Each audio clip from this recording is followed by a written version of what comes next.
why hasn't the Democratic Party realized this? And I would argue the Democratic Party hasn't realized it because since 1963, we have been in search of the candidate with the greatest charisma. And therefore we believe we don't need that structure. All we need is the one candidate, the charismatic candidate, who can come in and sweep the field and win everyone over.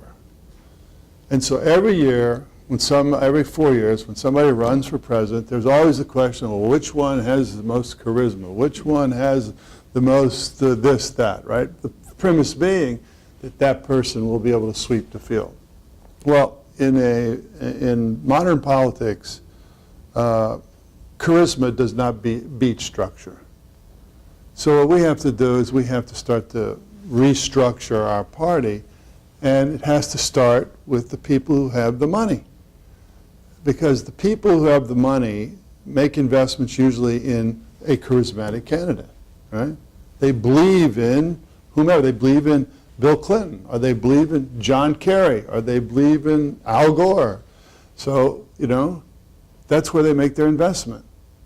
When, if we were serious about this, the investment would be made in think tanks, academic institutions, places where there are ideas in ferment constantly, and people are challenged to come up with a view of what to do about education in America, for example, or whatever, right? The conservatives came up with vouchers and testing. That's their answer. And that took a long time. Choice, vouchers, testing. You can get it down to 3 words. So what's the Democratic answer? Well, it's the here and there. So you need to have the money people finance the basic development of ideas through these various thought. Now, it's not like we're dumb. It's not like we don't have a lot of bright people. But it's not systematically structured. And so I think that's the first thing that we need to do to address the structural problem. The other issue, which gets the second part of your question, is I think that more politicians have to take the risk of speaking from their heart, because it's often felt that speaking from your heart is dangerous in politics today, because for a Democrat, it shows you how far this pyramid has moved the debate. Because if you really talk about universal health insurance, oh God, you're a socialist, or they've moved the debate so far that it's viewed as short-sighted politically for Democrats to really say what you believe, right? And so I think it takes all of you, when you run for office and become senators in your state, then you make sure that you speak from your heart, and when the pollster comes in and says, well, you can't say that, no, you won't get reelected, and what good are those great ideas if you're not in office? You'll just have to say, well, something, it's me, it's my life, I'm running, that's how I'm going to do it. I'll either go down in flames or I'll change the world. It seems to me that you're here because you want to change the world, not because you want to have a job. Yeah? Doesn't what happened with Howard Dean kind of sway people away from that, though? I mean, I think people tend to think of him as finally a person who spoke his mind, or said, was emotional, or said what, it was in his heart and that sort of thing, and it blew up. So when you have such a huge example like that, how can you encourage people to continue to do that when it seems like that example failed miserably and nationally in such a way? I wouldn't agree with you. Okay. I think that Howard Dean essentially took a very strong position against the war at a time that a lot of Democrats thought that but wouldn't say that. And the rank and file Democrats who believed that were drawn to him because of that act of so-called political courage. Other than that, there wasn't a whole lot of there with Howard Dean. And what did he believe? If I ask you around this table, what were these things that he was really saying from his heart that were really important and touched you? Healthcare. Healthcare. That touched you. Well, the things that you're saying about Yeah. the need Well, yeah. I mean, he didn't not get the nomination because he spoke about health care. He didn't get the nomination because he, unfortunately, had the role of the front runner at a time where there were 4 people against him, and 3 of them attacked him constantly. Lieberman from the right, and then Gephardt finally attacked him. And then, of course, Kerry and Edwards didn't attack. So you had in Iowa in 2004 a big lead by the governor. And then you had Lieberman and Sharpton and, what would I say? Gephardt attacking him. And Kerry also attacked, but then the real attacks came about, and then he responded.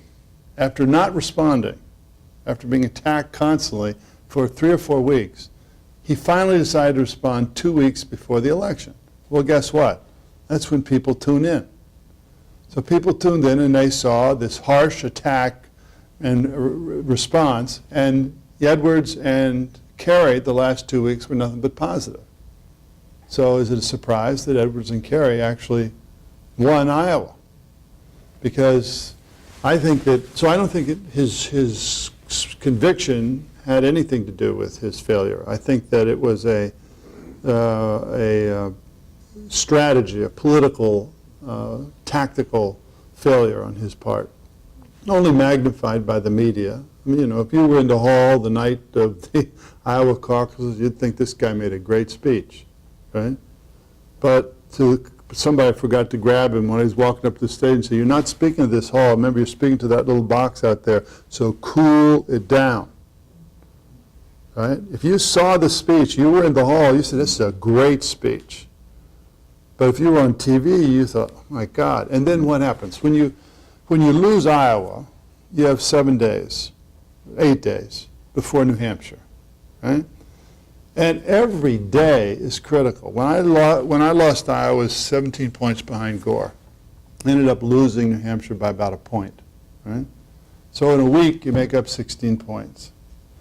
And with Dean, when he made these statements, he didn't, that was the news. That was the news, that was the Jay Leno show for 6 days. So he had 2 days before New Hampshire. And then after he went down to New Hampshire, it was over. So it didn't have anything to do with his apparent willingness to say what he believed, which I think that, you know, on things related to the war, I think that he was very much up front and taking on an administration where other Democrats were cautious and, you know, reading the polls and trying to figure out what way to move to have some kind of tactical advantage.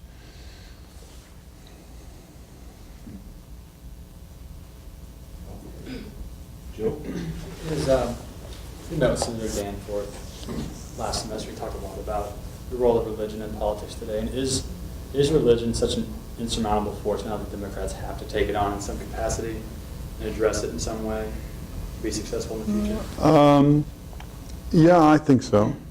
I think that what Democrats have to be is just less defensive about it. You know, there's no kind of magic phrase you say. I mean, nobody's going to teach you how to be religious in a political context. In fact, you can be religious in terms of the civic religion. You can make the founding fathers as powerful as whatever individual religious leader, if you want. But you have to approach it from a spiritual context. There's a distinction between religion and spirit. Spiritual is the opportunity for Democrats, and it's being construed that religion is, and that's not the opportunity. Because if anything, and Jimmy Carter's just written a really excellent book about this. If Democrats stand for anything, it's separation of church and state. And if Baptists stand for anything, it's separation of church and state. And Carter really kind of takes to task those who brought a religion in. So I think Democrats can be spiritual, but they don't have to be religious in that sense. Well, at the same time, don't hide your faith under a basket. One's religious faith probably is a motivating factor in why you want everybody to have health care. Right? Well, connect your policy with your beliefs and your convictions about your own personal morality. If I can piggyback off that, is it necessary though, or is it a red herring? Because I don't see how Democrats will ever gain any ground in the religious circles. They're never going to convince the Christian conservative right that they're better than their Christian conservative candidate. Well, they're not. We shouldn't be after that. Right. We're never going to get the churches in Southern Ohio. Right. Okay, but there's another group of people that want to know. Well, are you hostile to religion?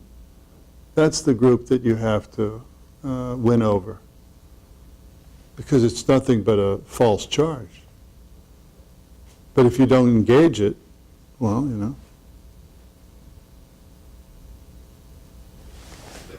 Why don't people want to touch healthcare anymore? I mean, we saw obviously how things played out during the Clinton administration, and people talk about it and say it's a great thing, and we try and tangentially do something about it, but in terms of the actual major overhaul that needs to happen, nobody seems to want to touch it. And I keep asking people, everyone who's come here, keep asking them, all these economic and political analysts, what's it going to take for this to happen? Is it going to happen in the 2008 election? When is healthcare finally going to become a priority? And I know that's something that you spent a lot of time and a lot of energy on, and so I'm curious to get your thoughts on where you think we can go from today. Well, it does take a president that's going to push it. President Clinton did push it with unsuccessful results. I think that stunned a lot of people, and therefore there was no one else who would step forward with anything that was close to a large idea on health care.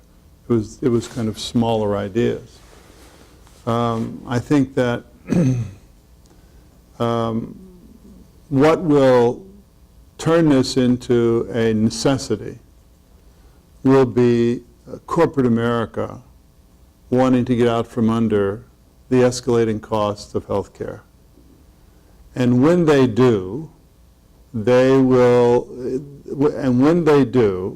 on how long it takes, there could very well be a swing in the opposite direction, having the government essentially finance health care, not private corporations. Corporations pay taxes, have the government do it, right? If you are a Republican, and the last thing you want is socialized medicine, then you just have a window, whether it's 2 years, 5 years, when you could actually get a national health insurance program that would remove the burden from business but not be government health care.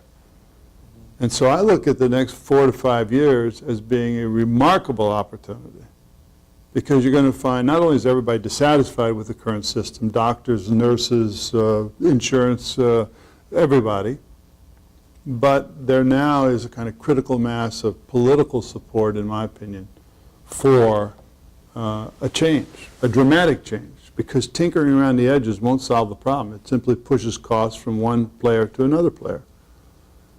So, it would help if a Democrat in 2008, when they ran, actually said this was what they were going to do.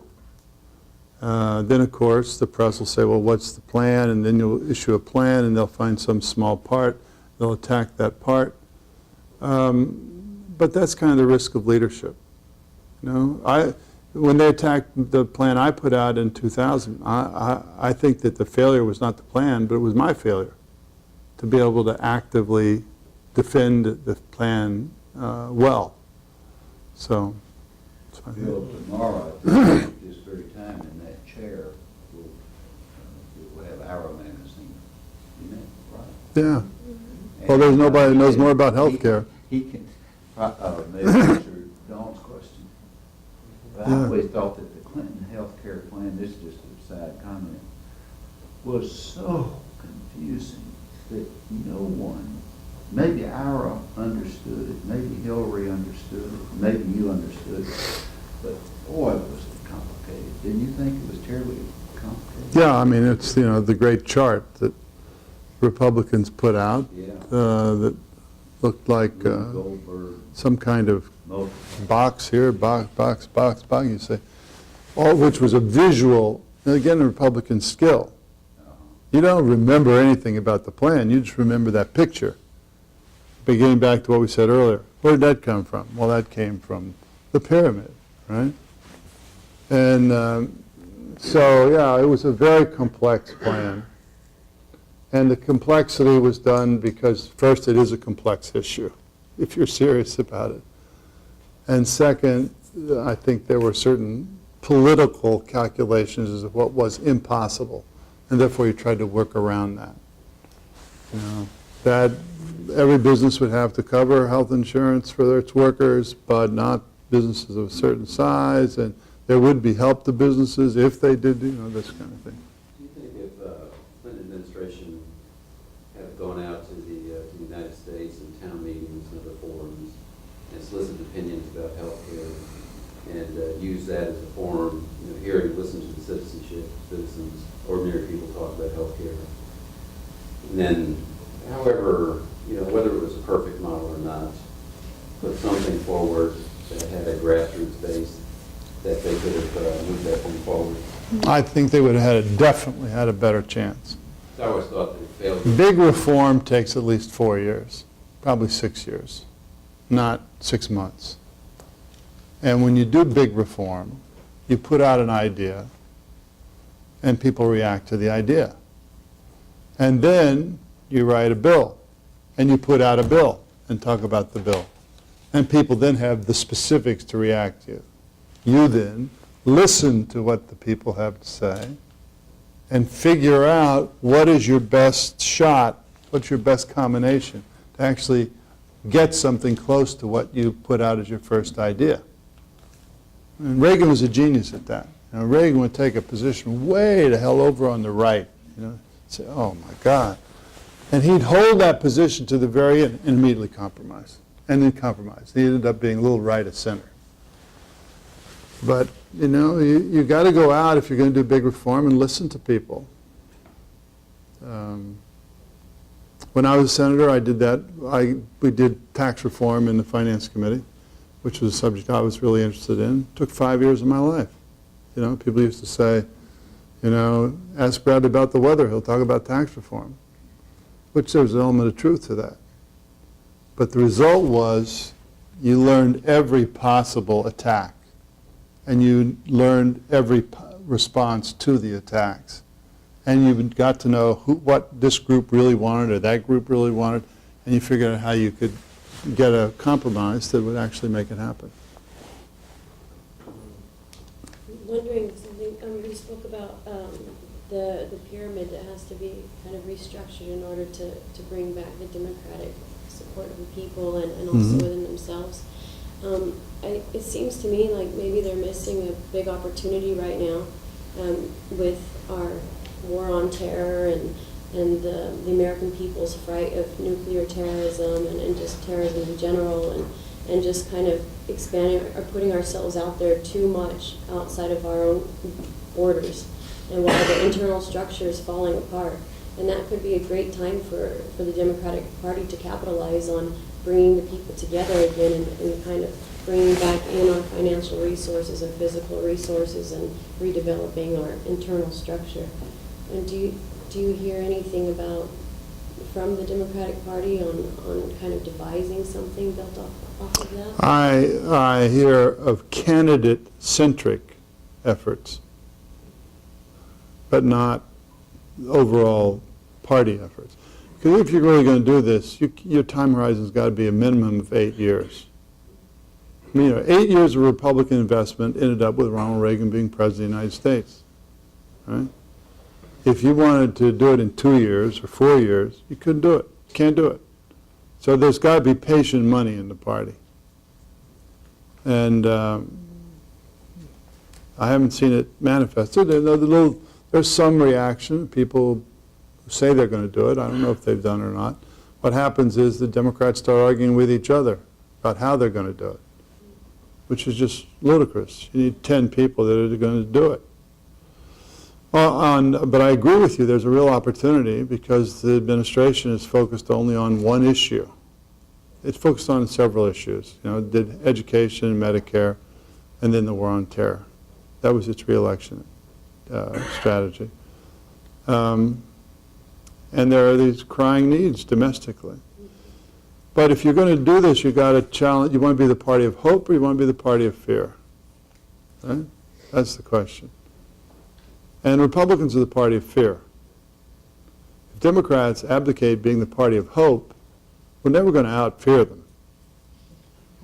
You know, when Republicans talk, I'm afraid to go anywhere. You know? And Democrats have to realize, have to take this thing on frontally. Is there terrorism in the world? Yeah. But in 1999 and 2000, each of the years were roughly 600 million individual airplane trips in America, of which there were 28 deaths before 9/11, right? Now think of that every time you go through an airport. There are 40,000 annual deaths on highways in America. So we've contorted the whole country to prevent another 9/11 from occurring on airplanes. Not that you shouldn't take some precautions, but you can't alter your country.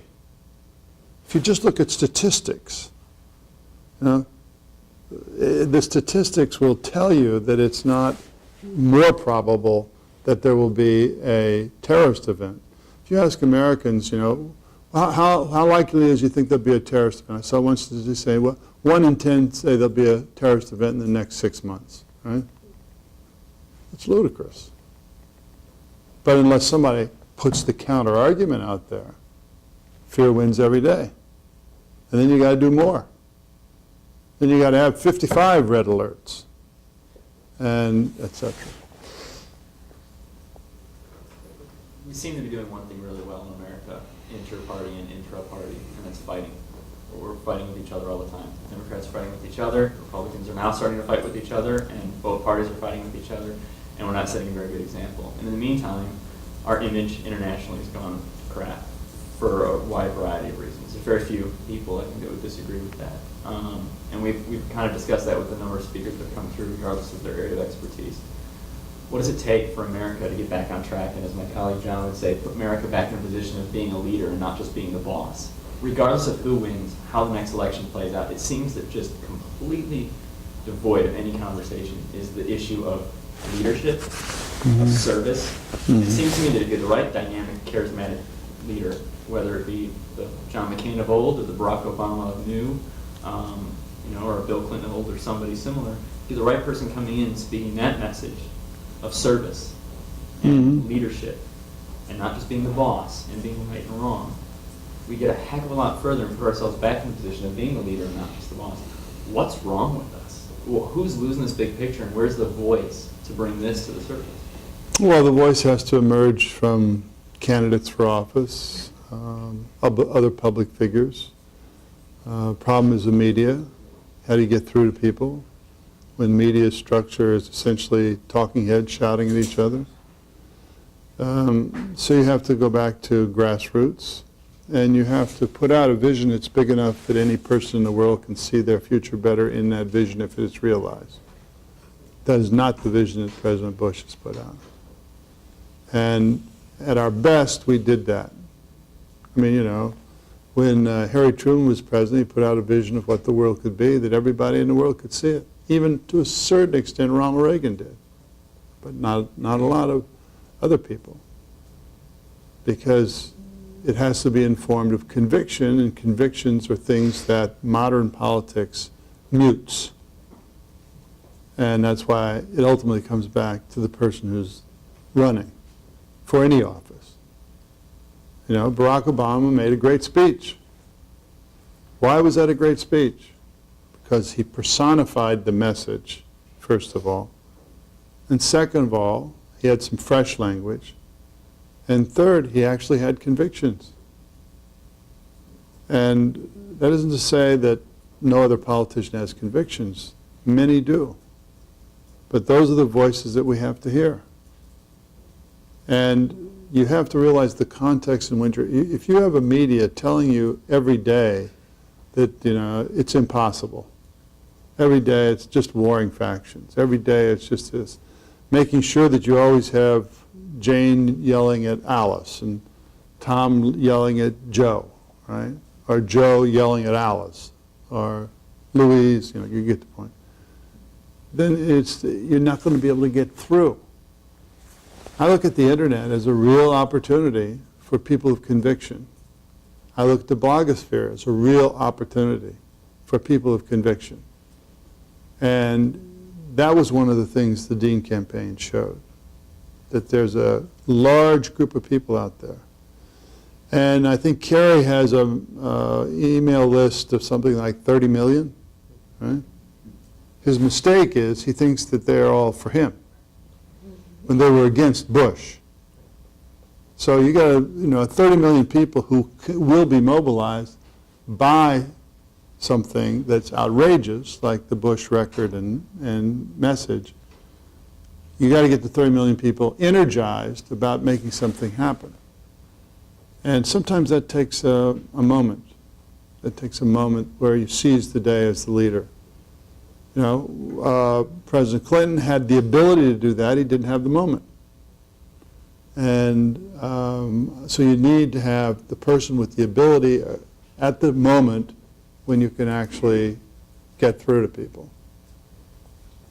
Do you think that candidates and future politicians, current and future politicians, realize that though? Because even in the wake of the 2008 election, I mean, that's what you hear people saying. You hear people saying, well, John McCain's not the most loved of the Republican Party. Hillary Clinton's not the most loved of the Democratic Party, but people are saying they might be the best to go against each other because the people who, may not say, I love the Republicans and John McCain are going to say, I don't really like Hillary Clinton and the Democrats, and so I'm going to vote for John McCain, and same thing with Hillary Clinton. I mean, it's the same sort of, continual reaction, and I'm just wondering, is this something that you see continuing to happen, or is there something that's going to be done to stop the cycle? Seeing what continue?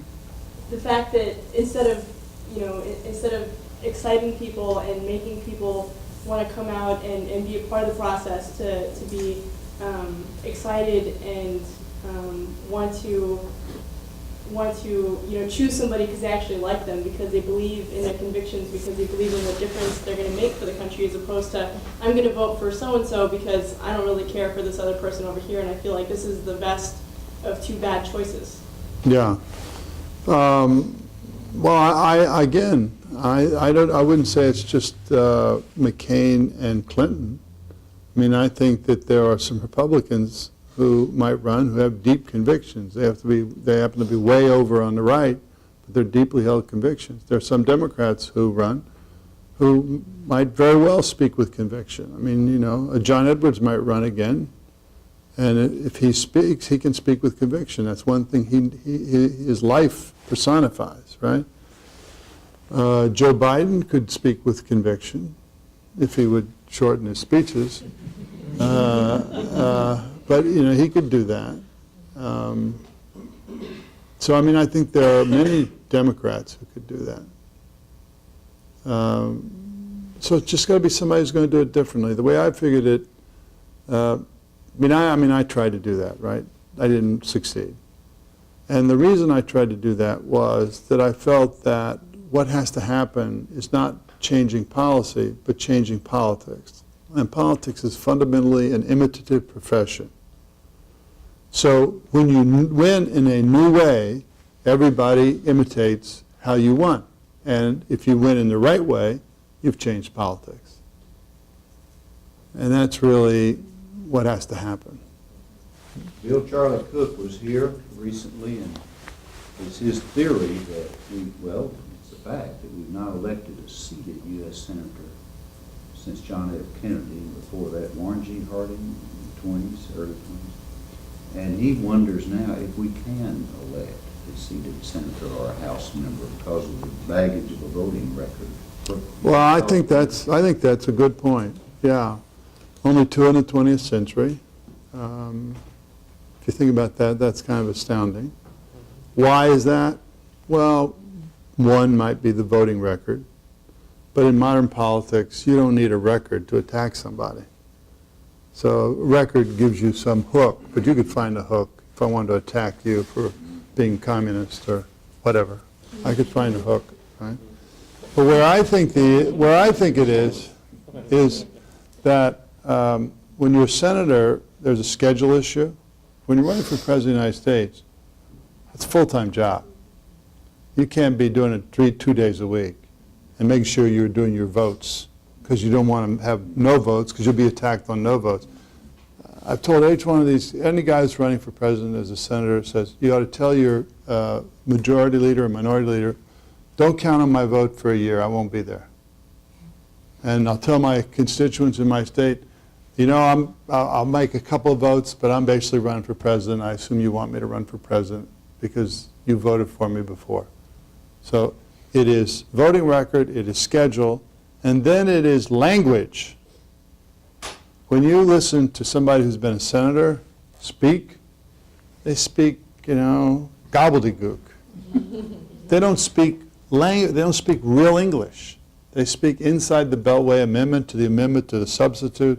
They speak about the GDP and the CCP and the LLG.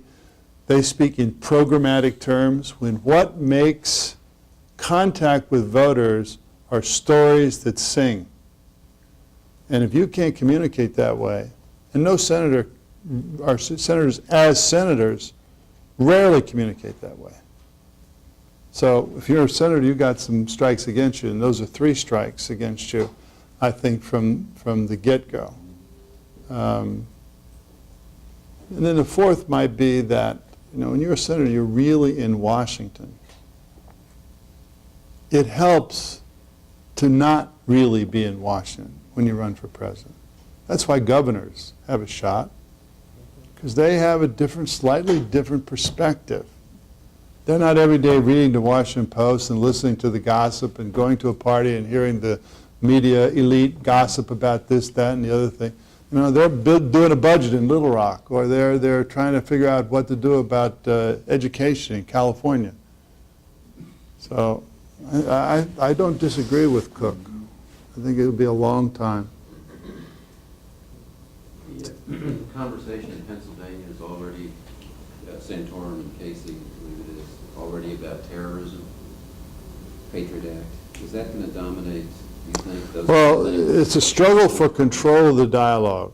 If Republicans control the dialogue, it will be about terrorism. If Democrats control the dialogue, it will be about what people really care about, right? And, you know, in 2004, Bush had a very simple message: elect me, I'll protect you. That's it. And the pyramid again, that's the message. All the creative people in the party try to figure out, how do I figure 1,000 ways to say that? And just say it over and over and over. It's like something new every day, but it's the same message. Meanwhile, Democrats are off on they're on 15 different issues. But more importantly, this has happened every presidential campaign that I've been involved in, even tangentially, which are probably 4 or 5. Democratic Party will get a nominee, and it'll be obvious who the nominee is by maybe May, April, maybe even a little earlier. And then the nominee gets his advisors together, and they say around June, well, you know, let's get some advertising experts and try to figure out and convey the Democratic brand. It's too late. It's too late. That's got to go back to long before. Bush decided he was running for re-election as the guy who'll protect you in 2002. So he had a lot of time to get people involved, to try to figure out how to say that. If we go back to this triangle that you started with, the Yeah. pyramid. If you look 8 years down the road and you want to try to build that bottom layer right now in terms of the financial considerations, and then move it up to think tanks and so forth, what strategy would you use to build that bottom layer? I know that individuals, whether it's Soros or Peter Lewis or others, I've heard some talk in years about supporting new kinds of think tanks and the rest. Will it coalesce on its own? Do you need a group of respected individuals who are not running for office, yourself and others, to create the right kind of environment to build that base? How do you start it if you want to be there in 2015 with a viable candidate? You need somebody to be blunt with the super rich, which is hard to do. You know? You need to get 10 of them in a room and tell them, look, you know, and the person who says this can't have any axe to grind, can't be a candidate, can't be anybody who's got self-interest. Got to get them in the room and say, look, if you're serious about Democrats winning, you got to forget the next 2 presidential elections. Don't get involved. And here are the 10 things, here are the 8 things that you got to invest money in if you want to solve the problems of the country and regain majority for the party. And you got to be able to persuade those 8, 10 people to put, you know, a lot of money. I mean, the Bradley Foundation and vouchers in Milwaukee put in over 4 or 5 years about $30 million. So, you know, this is going to tax people. And then also you have your liberal foundations, which you got to sit down with and say, look, I know you're tax exempt, so is the old one, so is Bradley, but if you really care about the values that you're talking about in some of your programs, then you got to make an investment. So you get the combination of some liberal foundations and the Democratic super rich to put in $50 million a year for 10 years. Or not even 10, for 5 years, you'd be able to see some results. And this shouldn't be whose people are these, who will this person at think tank go with Edwards if he wins, or Clinton if she wins, or Kerry if he reemerges, you know. These got to be people who care about ideas, because ideas matter. And they got to be engaged in developing the ideas.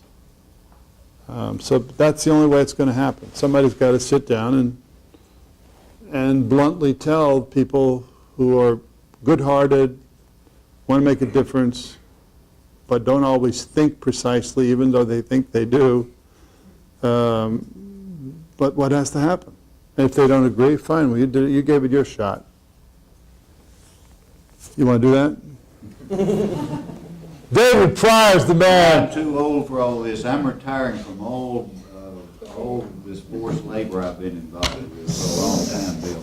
Bill, tell them about switch gears totally. I'm going to meet you at the Art Center after a while. I'm going to pick up Barbara and whatever, and Cheryl is going to drive you to the Art Center. You mean you're not going to take me? No, I could take you. Well, Wouldn't you rather have Cheryl take you to the Well, Art Center? I thought, you know, for old time's sake, you'd Well, drive me I'll take over. you home. No.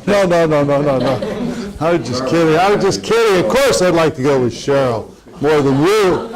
He's here tonight to celebrate Lyon College and from Batesville. They're having a big shindig tonight. He's the main draw, big sellout crowd. Lyon College from Batesville, which is up the way about 120 miles, I guess, up the road.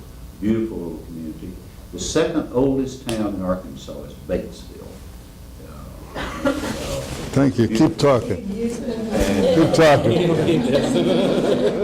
So it's on the White River, whatever.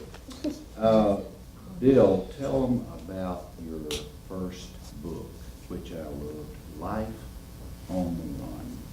Mm-hmm. Tell them about practicing and practicing and practicing. Tell them how you did it. Okay. I love that part of it. This is a book I wrote in 1975. I was a player, and basically I wanted to give people a sense of what it was like to be on the road in America at that time as an athlete. And the thing he's referring to is a kind of biographical episode in the book where I talk about, you know, my love of the game and how it started. And I talk about you know, growing up in a small town in Missouri, about 3,492 people out, and playing basketball. And the The story that I tell is that I'm 14 years old. I go to a basketball camp, and the speaker is an old pro from St. Louis University, Hawks, St. Louis Hawks, Boston Celtics, Ed McCauley. 100 eager campers, 13, 12, listening to the pro. And this is an unusual camp because these were morning lectures, and they were not how-to lectures. Those usually came in the afternoon. These were kind of character and attitude. And I remember one morning he said, just remember, if you're not practicing and somebody else is practicing, if you two meet given roughly equal ability, he's going to win. And so that was a boom, hit me. And I decided I was never going to lose because I hadn't put the effort in. And that's, my wife says, the origin of my workaholism. So, I mean, fact of the matter is that from June until September, I would do 5 days a week, 3 hours a day. From September until April, I would do 3 hours a day, except on Saturday and Sunday when I would do 5 to 6 hours a day, which is, in retrospect, kind of weird. It's a lot of time spent alone in a gymnasium, you know. But the idea is that if you talk to anyone about anything they do, David Pryor among them, you know. You never get anything done unless you put the effort in. It's the old thing. Everybody's told you that. It happens to be true. And it becomes a way of being. And once it becomes a way of being, then you can really do the fun things that come from not the discipline, but come from the imagination.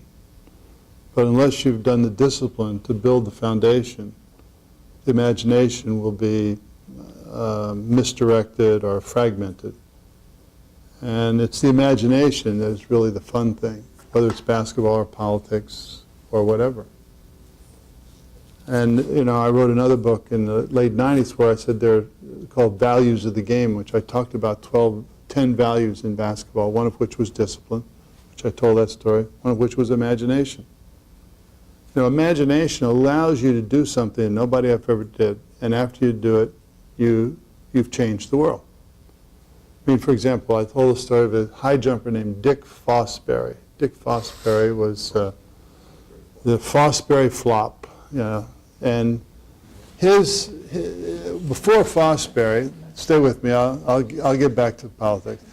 The Fosbury flop, before Fosbury, when you high jumped, you'd go kick your foot up and you'd do your belly over the bar, right?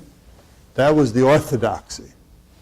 Fosbury said, I wonder if I can jump with my back over the bar. Oh, no, you can't do that. Let me try. Well, I made it that way. Let me try it a little higher. I made it that, try it a little higher. No, that's not, you can't do that. You're supposed to jump with your belly over the bar. That's what everybody does. Well, I'm going to try it. So he won the gold medal in 1968, back in the dark ages, at the Mexico Olympics. And after that day, nobody ever jumped with their stomach over the bar. He changed the world because he had imagination. If you are an entrepreneur and you have an idea about how you can chart the human genome fast enough so that you can actually determine the side effects of various drugs, measuring them, making them more effective, personalizing the medicine just for your genetic structure, and you succeed, you've changed the world. If you are in politics and you decide to do something different, right, like speak from your heart and not listen to the consultants and decide you're going to put it all on the line, and you succeed, you've changed the world. So imagination is what is the really exciting thing in life.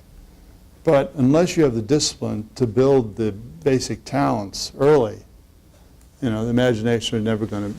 Fosbury hadn't been disciplined enough that he became a successful high jumper before he tried his innovation.